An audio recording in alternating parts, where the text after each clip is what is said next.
So we are here. It's a 1995 Honda Del Sol. I will be doing a Compustar T9 um, alarm remote start. I will kind of give a quick description and picture on what wires you would need and where to mount the necessary parts that go with it.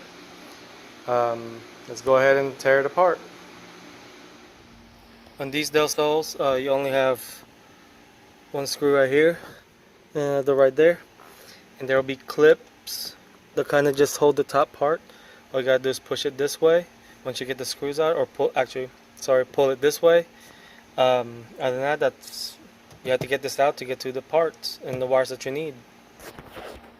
So for this project, we have a 1995 Honda Del Sol that I will be putting a Compustar alarm remote start.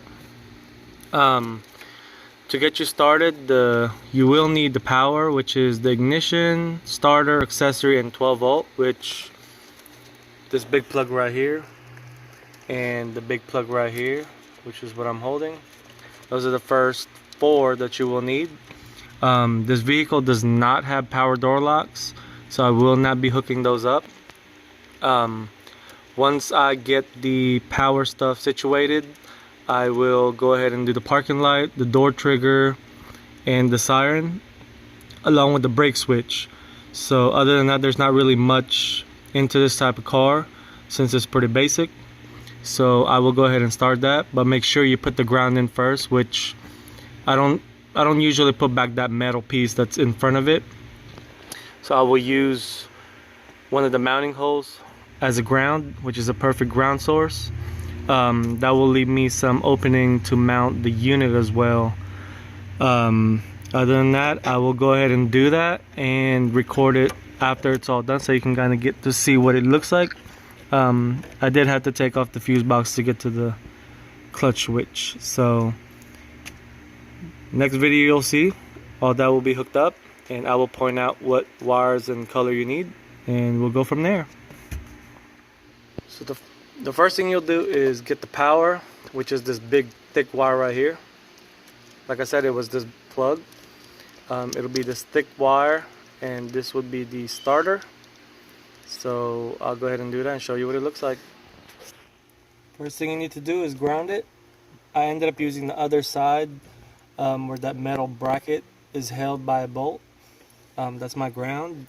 So far I have the 12 volt hooked up. I did double check it already to make sure that is a 12 volt. That is the first thing you have to do, is that ground, and then install everything that requires power. So I have the power, ground, accessory, ignition, and starter, and the parking light. The parking light will be on this green connector on the fuse box. It'll be a red and black. We had the positive output from the Compustar. Right now, don't worry about all the wires hanging. That will be cleaned up afterwards. I kind of just don't want to put any tension on the wires while I'm still wiring everything up. But so far, that's what you should have. The next ones would be the brake switch and the door trigger. After that, the siren, and mount the shock sensor, the LED, and all that little knickknack, and you should be all done. The door trigger and the brake wire would be, you'll have to get it from the switch itself, which is going to be obviously from the brake pedal switch itself. But the door trigger switch is a green wire with a blue stripe. You can get it from the harness going to the back, which is, I don't know if you can see the one where I have the wire. It'll be that thick wire with that green tape. That's where you will find the door trigger switch. I already have the siren mounted and soldered together, so I'm gonna go ahead and clean everything up. I already got the antenna wire ran and the shock sensor, and that's pretty much all there is. I will also post the or I guess take a screenshot of the wiring diagram so you have something to look at. It'll give the wiring for the vehicle, and depending on what unit you are installing, it's pretty much practically the same. You need the ignition harness, blah blah blah, If you have door locks, you will need the door lock wires, obviously, the parking light, the door trigger switch, and the brake switch. This one I am using the LED that's built into the antenna, and I don't know if you can see it blinking. So there is no additional LED. Overall, it's not very hard. It's just got to take your time and do it right.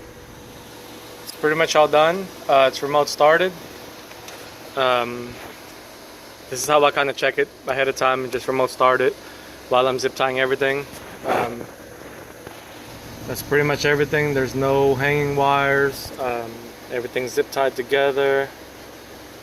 The shock sensor is mounted right there. That way, if you wanted to adjust it more, it's easy to access for you. Everything is connected. All the wires right here. But other than that, it's all just testing now, and she's all ready to go. The siren is carefully placed, obviously in that location. Loom behind and go into one of the open spots right there. It's pretty easy to mount, straightforward. On a vehicle with a T-top, that's where I always kind of mount the LED, just because you have so much tight panels above in this area, and I don't want to crimp the wire in any way, shape, or form. So I went ahead and plugged it in there. It's going to the side, so there's nothing that will accidentally cut the wire. But it's nice to have the LED built in, so I don't have to drill a secondary LED inside. Shock sensor test. Once the LED starts blinking, that's fully armed. It's about 20 to 30 seconds.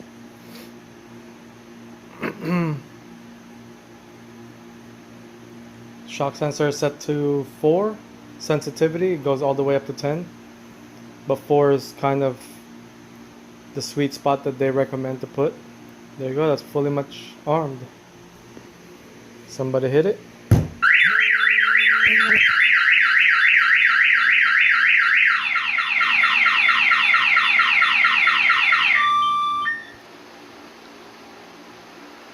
Another cool feature that was added on, if you just press the remote start one button quick, it'll tell the degrees.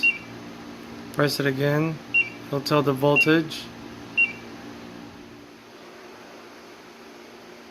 To test the remote start, just press lock once.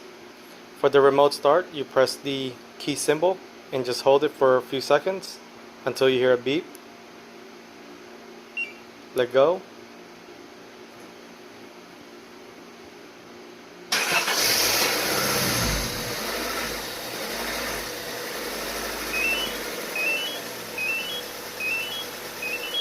Give it a couple of seconds and the parking lights will come on.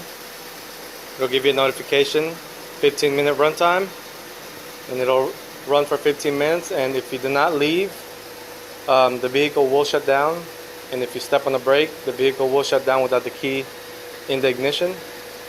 I will go ahead and do the shock sensor test after this video.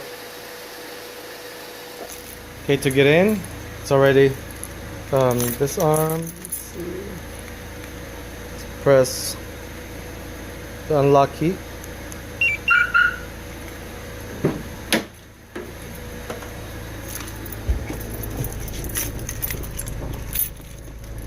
Need to place the key in the ignition cylinder. And as soon as you step on the brake, you'll hear a very faint relay click.